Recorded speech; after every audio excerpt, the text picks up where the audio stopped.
Hello everyone, welcome back and welcome to study Chakra. तो इस video में हम बात करेंगे law of conservation of energy. इससे पहले जो हमने कंजर्वेशन के बारे में देखा था वो था कंजर्वेशन ऑफ मैकेनिकल एनर्जी। ठीक है, इस बार हम देखेंगे law of conservation of energy. Right, देखो सिर्फ मैकेनिकल एनर्जी नहीं होता, उसके अलावा और भी बहुत सारे फॉर्म ऑफ एनर्जी होता है जिसके बारे में मैं फिलहाल अभी डिस्कस करने वाला हूँ। ठीक है, हमने मैकेनिकल एनर्जी पढ़ा था कि मैकेनिकल एनर्जी दो टाइप का होता है, काइनेटिक एनर्जी और पोटेंशियल एनर्जी।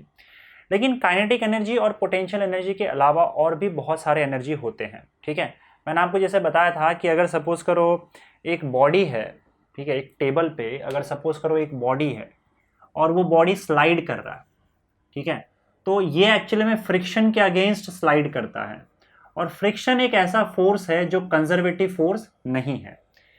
तो फ्रिक्शन ने जो भी वर्क डन किया होता है वो एक्चुअली फ्रिक्शन के अगेंस्ट अगर आप जो भी वर्क डन करोगे वो एक्चुअली सिस्टम में स्टोर नहीं होता।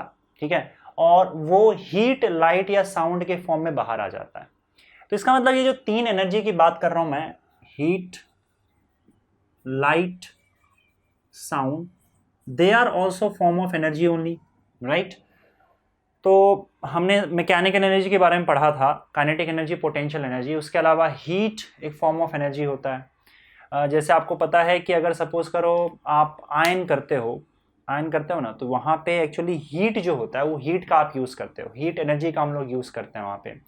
उसी तरीके से लाइट, अभी फ़िलहाल अगर मैं ये वीडियो बना पा रहा हूँ क्योंकि यहाँ पे बहुत सारे लाइट मैंने जला रखे हैं, तो लाइट का भी एक्चुअली यहाँ पे यूज़ होता है। तो लाइट भी एक फॉर्म ऑफ एनर्जी है जिसका हम यूज़ करते हैं। और मैं भी फिलहाल बोल रहा हूँ ये एक्चुअली साउंड है which is also form of energy. तो mechanical energy, kinetic and potential के अलावा ये सारे फॉर्म भी है एनर्जी के। इसके अलावा आप केमिकल एनर्जी, इसके बारे में बात करते हैं, केमिकल एनर्जी। तो केमिकल एनर्जी आपको केमिकल रिएक्शन से मिलता है। राइट, जब रिएक्शन होता है तो वहाँ से आपको ये केमिकल एनर्जी मिलेगा। और दूसरी बात ये कि ये जो जितने भी फॉर्म ऑफ एनर्जी मैं आपको बता रहा हूँ ये एक दूसरे में कन्वर्ट भी हो सकते हैं। राइट, अगर मान लो आप कोई चीज़ जलाते हो, केमिकल रिएक्शन होता है, there you get the chemical energy. जैसे अगर आपने एक मोमबत्ती लिया और मोमबत्ती को जलाया, तो एक्चुअली में जो केमिकल होता है जब वो जलता है, मतलब मोमबत्ती जो मोम है आपका, जब वो जलेगा तो वहाँ पे केमिकल एनर्जी जो होता है मोमबत्ती का वो लाइट में कन्वर्ट हो जाता है। राइट, वैसे ही जब आप फायर क्रैकर्स, जो पटाखे होते हैं, जब वो जलता है तो एक्चुअली पटाखा में अपने आप में वो एक केमिकल एनर्जी स्टोर करके रखा रहता है क्योंकि उसके अंदर केमिकल्स होते हैं। राइट, जिसको आप जलाते हो, तो जैसे ही पटाखा जलाते हो तो आपको क्या मिलता है, उससे साउंड मिलता है, लाइट मिलता है। राइट, तो अभी फिलहाल दिवाली हुई थी कुछ दिन पहले, अगर आपने पटाखे जलाए होंगे या फिर देखे होंगे जलाते हुए, तो पटाखा अपने आप में केमिकल एनर्जी स्टोर करके रखा रहता है। जलाओ तो वही केमिकल एनर्जी आपका साउंड में और लाइट में कन्वर्ट हो जाता है। समझ में आ रहा है कि नहीं आ रहा? तो ये केमिकल एनर्जी भी होता है हमारे पास। उसके अलावा हमारे पास इलेक्ट्रिकल एनर्जी होता है, इलेक्ट्रिकल एनर्जी। और इस पर तो पूरी दुनिया टिकी है भाई, इलेक्ट्रिकल एनर्जी पे। राइट, अगर आप देखते हो यहाँ पे आपके घर में, आप फिलहाल इस इलेक्ट्रिसिटी के बिना कुछ समय भी नहीं बिता सकते हैं। राइट, आपका जो टीवी है, पंखा है, लाइट है, वो सारी चीज़ें हैं, इलेक्ट्रिकल एनर्जी यूज़ करता है काम करने के लिए। राइट, तो यहाँ पे इलेक्ट्रिकल एनर्जी भी हम काफ़ी मात्रा में अपने डेली लाइफ में यूज़ करते हैं। Apart from that we also have nuclear energy. हमारे पास न्यूक्लियर एनर्जी भी होता है। देखो न्यूक्लियर एनर्जी जो है वो हम किसी एटम के न्यूक्लियस से लेते हैं।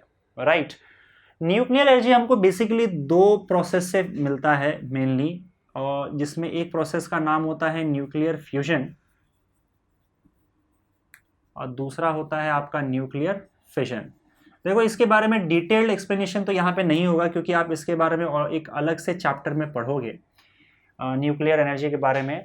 तो फिलहाल मैं यहाँ पे ऊपर ऊपर से चीज़ें बता रहा हूँ कि न्यूक्लियर एनर्जी जो है वो कैसे हमको कहाँ से मिलता है। देखो एक्चुअली जो हैवी एलिमेंट्स होते हैं, भारी एलिमेंट्स होते हैं, जैसे आपके पास यूरेनियम है, उसका जो न्यूक्लियस होता है वो काफ़ी भारी होता है। आप लोगों को पता है कि किसी भी एटम के, एलिमेंट के न्यूक्लियस के अंदर न्यूट्रॉन्स और प्रोटॉन्स होता है। ठीक है, और एक्चुअली सारा का सारा जो एटम का मास होता है वो न्यूक्लियस के अंदर होता है। इलेक्ट्रॉन्स बेचारा उसके अराउंड रिवॉल्व कर रहा होता है और इलेक्ट्रॉन का मास ज़्यादा नहीं होता। तो जो न्यूक्लियस है वो एक्चुअली मेन 99% एटम का मास न्यूक्लियस के अंदर होता है।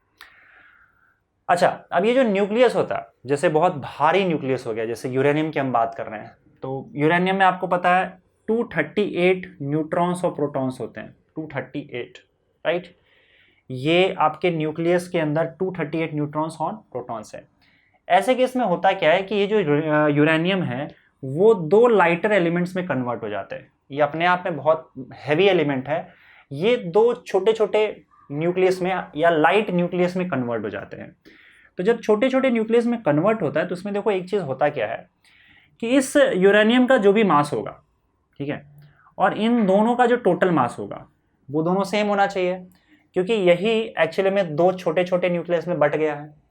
लेकिन देखा यह गया कि ये जो आपका यूरेनियम है इसका मास एक्चुअली में इन दोनों मास से ज़्यादा होता है। सॉरी, ये जो यूरेनियम का मास है इसका मास जो है इन दोनों से ज़्यादा होता है।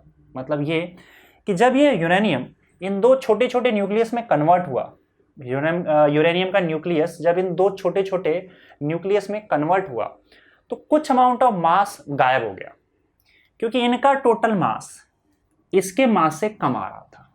अब वो अमाउंट ऑफ मास गया कहाँ? क्योंकि हम लोग को पता है कि एक्चुअली आप मास को इस यूनिवर्स से गायब नहीं कर सकते। लेकिन आइंस्टाइन ने एक थियरी दी थी, उस थियरी के अकॉर्डिंग, जिसको एनर्जी मास इक्विवेलेंस बोला जाता है, तो उन्होंने कहा आइंस्टाइन ने कि एक्चुअली में ऐसा पॉसिबल है। देखो, मास को आप गायब तो नहीं कर सकते हो इस यूनिवर्स से, लेकिन आप मास को एनर्जी में कन्वर्ट कर सकते हो।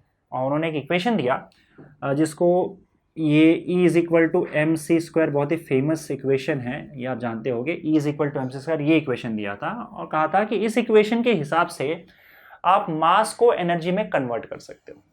इसके बाद मतलब आपके पास जो भी मास है, ये मास का वैल्यू यहाँ पे डालो, उसको c स्क्वायर से मल्टीप्लाई कर दो।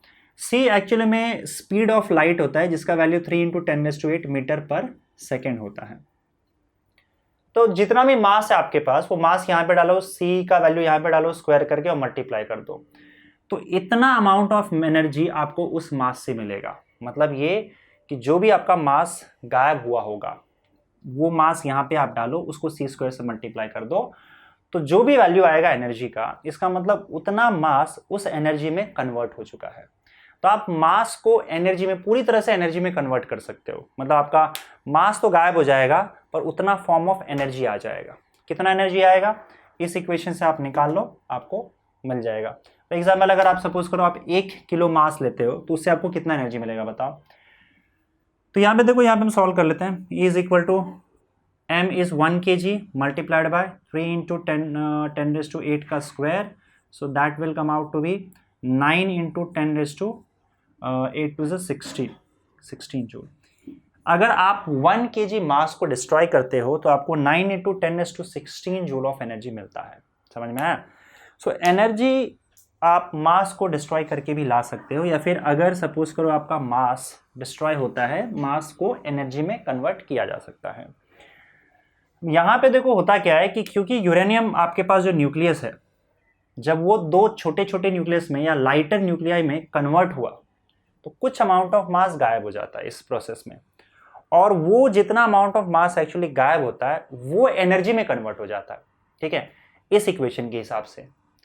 और उसी एनर्जी को हम क्या बोलते हैं? Nuclear energy.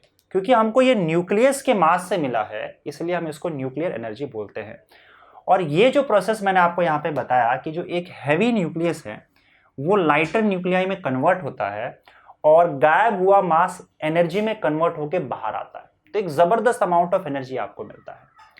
इस प्रोसेस को, जहां पे एक हैवी न्यूक्लियाई दो लाइटर न्यूक्लियाई में कन्वर्ट होता है, इसको बोला जाता है न्यूक्लियर फिशन। और ये सेम न्यूक्लियर फिशन का जो प्रोसेस है ये यूज होता है एटम बॉम्ब में। एटम बॉम्ब में यही होता है, अनकंट्रोल्ड फिशन होता है, ठीक है।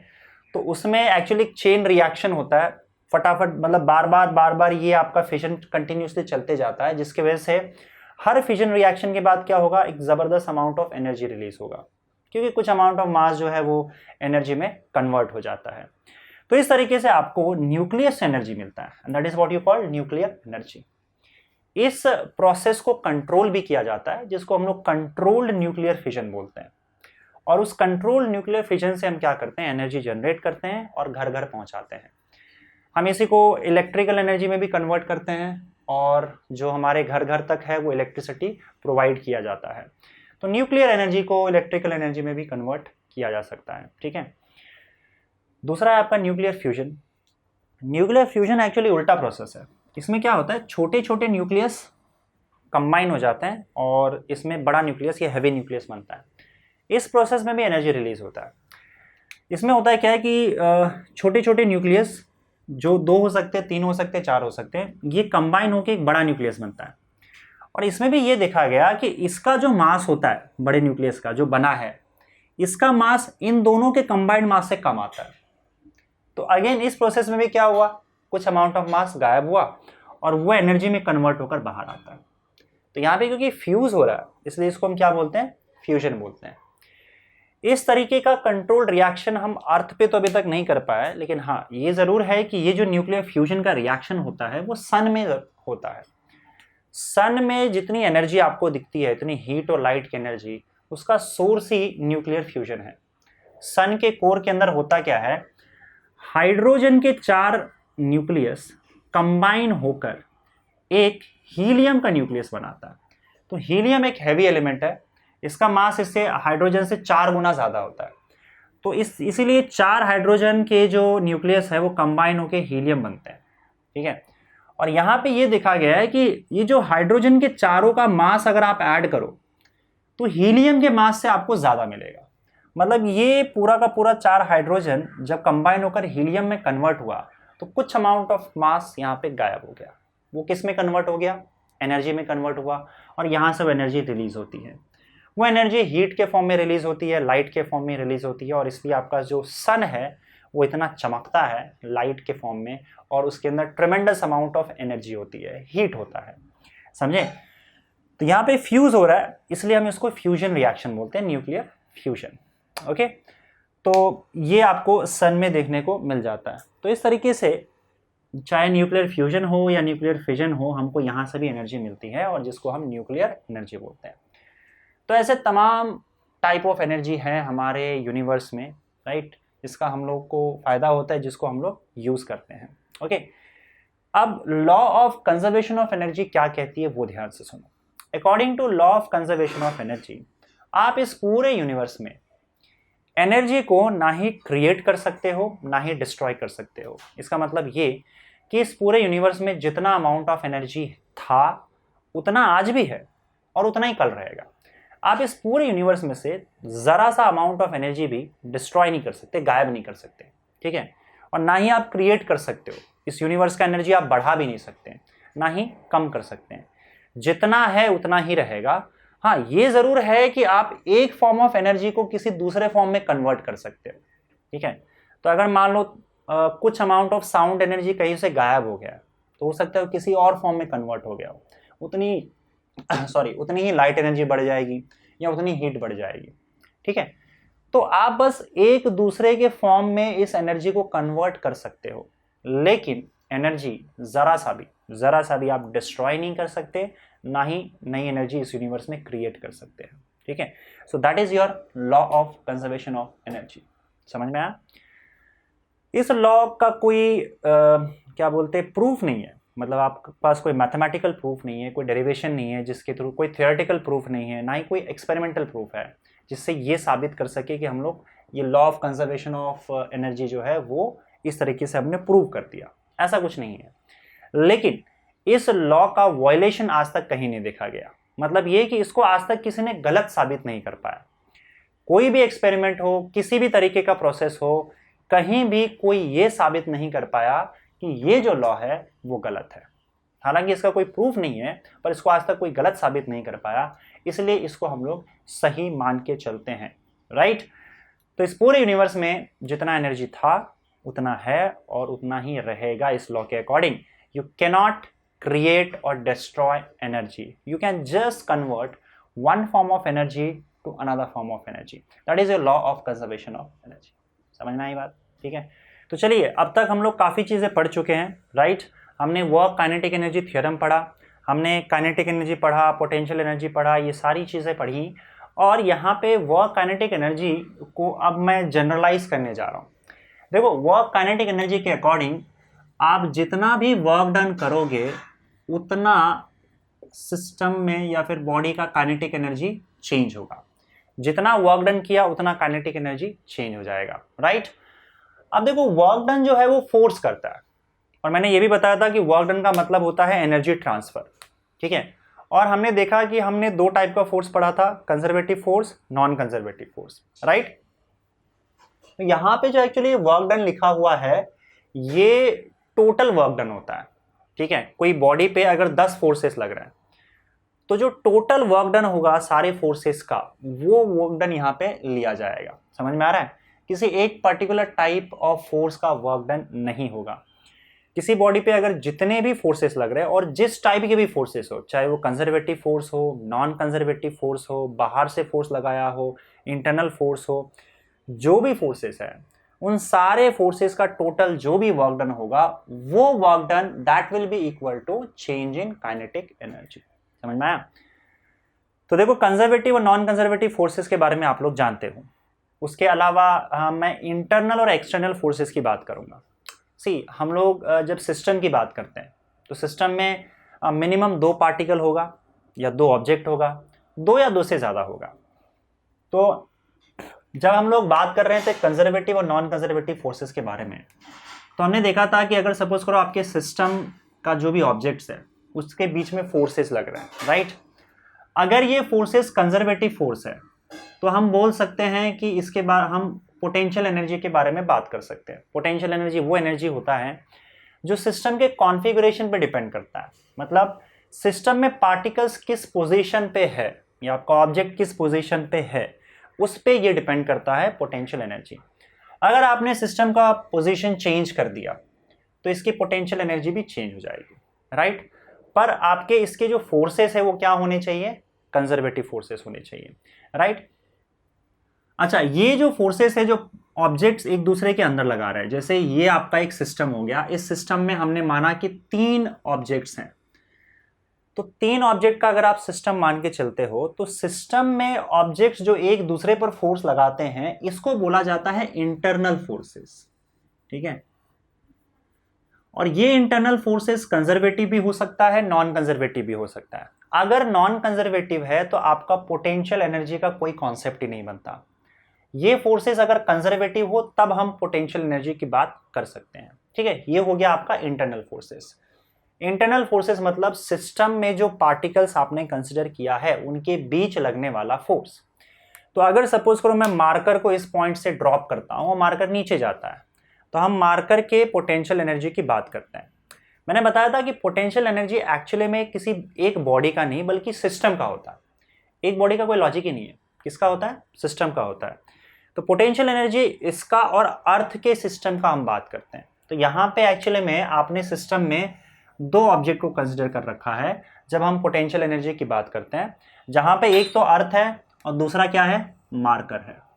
अब देखो, मार्कर और अर्थ में से किसी भी एक ऑब्जेक्ट को अगर आपने हटा दिया तो आपका पोटेंशियल एनर्जी का कॉन्सेप्ट ही खत्म हो जाएगा। क्योंकि पोटेंशियल एनर्जी में क्या होना चाहिए? आपके पास सिस्टम होना चाहिए और उनके बीच में फोर्सेस होने चाहिए, और वो फोर्सेस भी कैसे होने चाहिए? कंजर्वेटिव होना चाहिए। तो यहाँ पे जब हम पोटेंशियल एनर्जी की बात करते हैं तो वो मार्कर और अर्थ का जो सिस्टम है उसके पोटेंशियल एनर्जी की बात करते हैं, है ना। तो अब यहाँ पे देखो, यहाँ पे अर्थ जो है वो मार्कर पर एक ग्रेविटेशनल फोर्स लगा रहा है। इनफैक्ट मार्कर भी अर्थ पे ऊपर की ओर एक ग्रेविटेशनल फोर्स लगा रहा है, एक्शन रिएक्शन फोर्स। ये फोर्स को मैं क्या बोलूंगा? ये इंटरनल फोर्सेस है। और ग्रेविटेशनल फोर्स आपको पता है कि कंजर्वेटिव फोर्स है, इसलिए हम यहाँ पे पोटेंशियल एनर्जी की बात कर सकते हैं। तो क्योंकि ये सिस्टम के अंदर ही, सिस्टम में दो ऑब्जेक्ट है, एक तो मार्कर और अर्थ, और ये सिस्टम के अंदर के ऑब्जेक्ट्स ही एक दूसरे पर फोर्स लगा रहे हैं, तो इसको मैं क्या बोलूंगा? इंटरनल फोर्स बोलूंगा। और ये इंटरनल फोर्स क्या है? कंजर्वेटिव फोर्स है। लेकिन अगर सपोज करो यहाँ पे एक और एग्जांपल वैसे हम ले लेंगे कि एक टेबल है और एक टेबल पे एक ब्लॉक है और ये ब्लॉक इस तरीके से मूव कर रहा है, आगे स्लाइड कर रहा है। तो अगेन यहाँ पे हमने क्या कंसिडर किया? एक सिस्टम कंसिडर किया, जहां जिस सिस्टम में एक टेबल है और एक ब्लॉक है, पर इनके बीच में जो फोर्स लग रहा है वो फोर्स एक्चुअली फ्रिक्शन है। और फ्रिक्शन एक नॉन कंजर्वेटिव फोर्स है। पर ये फ्रिक्शन भी मैं बोलूँगा कि इंटरनल फोर्स ही है। क्यों इंटरनल फोर्स? क्योंकि आपने जो सिस्टम कंसिडर किया है उस सिस्टम के अंदर जो ऑब्जेक्ट्स है, टेबल और ब्लॉक, ये दोनों एक दूसरे पर फ्रिक्शनल फोर्स लगा रहे हैं। तो क्योंकि सिस्टम के अंदर का ऑब्जेक्ट ही एक दूसरे पर फोर्स लगा रहा है, तो अगेन मैं क्या बोलूंगा कि ये जो फ्रिक्शन है वो फ्रिक्शन क्या है? इंटरनल फोर्स है। ठीक है, सिस्टम का इंटरनल फोर्स है। ये इंटरनल फोर्स यहाँ पे क्या है? नॉन कंजर्वेटिव है। तो यहाँ पे हम इसका जो वर्क डन होगा वो एक्चुअली में हीट, लाइट या साउंड के फॉर्म में कन्वर्ट हो जाएगा। तो यहाँ पे हम पोटेंशियल एनर्जी की बात नहीं कर सकते क्योंकि सिस्टम से एनर्जी बाहर आ जाता है। यहाँ पे ग्रेविटेशनल फोर्स इंटरनल फोर्स है, राइट? और क्योंकि ग्रेविटेशनल फोर्स एक कंजर्वेटिव फोर्स है, यहाँ हम पोटेंशियल एनर्जी की बात कर सकते हैं। अच्छा, तो conservative force, non conservative force, ठीक है। और सिस्टम के अंदर लगने वाला जो फोर्स है वो आपका इंटरनल फोर्स होता है। कई बार क्या होता है कि फोर्स एक्सटर्नल भी हो सकता है। आपने जो सिस्टम माना है, ठीक है, उससे अगर बाहर से कोई फोर्स लग रहा है तो उसको हम एक्सटर्नल फोर्स बोलते हैं। जैसे अभी फिलहाल यहाँ पे ये मान के चलो कि आपका ये जो अर्थ है और मार्कर है, ये दोनों का अपना एक सिस्टम है, ठीक है। तो इसके बीच में एक ग्रेविटेशनल फोर्स लग रहा है जो कि इंटरनल फोर्स है। तो मार्कर को जैसे मैंने छोड़ दिया, मार्कर नीचे जा रहा है। जैसे मार्कर नीचे जा रहा था, मैंने जोर से ऐसे ऊपर से हाथ मार दी। अब मैंने जो हाथ मारकर फोर्स लगाया है इस मार्कर पर, यह एक्चुअली में एक्सटर्नल फोर्स है, बाहर से फोर्स आया। क्योंकि यहाँ पे सिस्टम जो है वो सिस्टम में दो ही ऑब्जेक्ट है, अर्थ और मार्कर, और ये दो एक दूसरे पर फोर्स लगा रहे थे, ग्रेविटेशनल फोर्स। इसके अलावा जो भी बाहर से कोई फोर्स आएगा सिस्टम पे, वो कहलाएगा एक्सटर्नल फोर्स। तो हमारे पास एक्सटर्नल फोर्स भी हो सकता है। समझ में आ रहा है कि नहीं आ रहा है? और ये एक्सटर्नल फोर्स भी कुछ ना कुछ वर्क करेगा, क्योंकि मैं यहाँ पे एनर्जी ट्रांसफर कर रहा हूँ ना, तो मेरा वाला फोर्स भी इस पर क्या कर रहा है? वर्क कर रहा है। तो एक्चुअली में किसी बॉडी पे एक्सटर्नल फोर्स भी वर्क कर सकता है, ग्रेविटेशनल फोर्स, इंटरनल फोर्स भी वर्क कर सकता है, और वो इंटरनल फोर्स आपका फ्रिक्शन भी हो सकता है, वो भी वर्क कर सकता है। तो वर्क डन इंटरनल फोर्सेस कर सकते हैं जो कि आपके क्या है, कंजर्वेटिव भी हो सकते हैं, नॉन कंजर्वेटिव भी हो सकते हैं, और एक एक्सटर्नल फोर्स भी कर सकता है। तो मैंने आपको ये बताया था कि यहाँ पे जो वर्क डन है, ये कहानी मैं आपको इसलिए बता रहा हूँ क्योंकि मैं यहाँ पे एक जनरलाइज इक्वेशन लिखने वाला हूँ वर्क काइनेटिक एनर्जी थ्योरम का, कि जो भी वर्क डन बॉडी पे हो रहा है, चाहे किसी भी फोर्स के वजह से, मान लो सारे फोर्सेस एक साथ लग रहा है, कोई एक सिस्टम है, सिस्टम में बॉडी है जिसमें इस पर कंजर्वेटिव फोर्स भी लग रहा है, नॉन कंजर्वेटिव फोर्स भी लग रहा है, और बाहर से एक्सटर्नल फोर्स भी लग रहा है, ठीक है। तो अगर मैं इन सारे फोर्सेस के लिए यहाँ पे वर्क काइनेटिक एनर्जी थ्योरम लिखूं, तो ये एक्चुअली में एक जनरल इक्वेशन है। यहाँ पे जो आपको वर्क डन दिख रहा है, this work done is because of all the forces. मतलब ये कि आप ये देखो कि भाई आपका कंजर्वेटिव फोर्स ने कितना वर्क डन किया, प्लस नॉन कंजर्वेटिव फोर्स ने कितना वर्क डन किया, प्लस कोई एक्सटर्नल फोर्स लग रहा है तो एक्सटर्नल फोर्स ने कितना वर्क डन किया। ये टोटल वर्क डन जो है ना, ये आप W रिप्रेजेंट कर रहा है। And this total work done because of all the forces is equal to change in kinetic energy of the body. समझ में आया? तो ये जनरलाइज्ड इक्वेशन है, ये आपको ध्यान में रखना होगा जब भी आप work kinetic energy theorem use कर रहे हो। तो सारे फोर्सेस, चाहे जो कोई भी फोर्स हो, सबका total work done is equal to change in kinetic energy of the system, ठीक है। यहाँ पे एक इक्वेशन और आ सकता है जो हम लोग को पता है, पोटेंशियल एनर्जी। देखो, पोटेंशियल एनर्जी का जो कॉन्सेप्ट है वो तभी आएगा जब आपका जो फोर्स होगा, जो वर्क डन कर रहा है फोर्स, वो फोर्स क्या होगा? कंजर्वेटिव फोर्स होगा। तो हमारे पास एक और इक्वेशन था, that change in potential energy of the system is equal to negative work done by the conservative force। ये तो हमने पढ़ा था ना, मतलब negative work done by the conservative force, conservative force जो भी नेगेटिव वर्क डन करता है, that is equal to change in potential energy. तो इसका मतलब WC is equal to minus delta U होगा। तो ये वाला वैल्यू उठा के यहाँ पे डाल दो, तो WC की जगह पे क्या आ जाएगा? Minus delta U plus WNC plus W external, NC मतलब non conservative, is equal to delta के। इसको उठा के यहाँ ले आओ, तो work done by non conservative force plus work done by external force is equal to change in kinetic energy plus change in potential energy, and that is equal to change in total energy या total mechanical energy, ठीक है। तो हमारे पास एक और equation है जो इसी से आया है दैट नॉन कंजर्वेटिव और एक्सटर्नल फोर्स का जो भी वर्क डन होगा वो actually total mechanical energy convert करेगा। देखो, चेंज इन काइनेटिक एनर्जी और change in potential energy will be equal to total change in mechanical energy, total energy, इतना चेंज आया है। तो नॉन कंजर्वेटिव फोर्स और आपका जो एक्सटर्नल फोर्स सिस्टम पे लग रहा है, बॉडी पे लग रहा है, वो क्या करेगा, वो एक्चुअली में टोटल इतना अमाउंट ऑफ एनर्जी को चेंज कर देगा।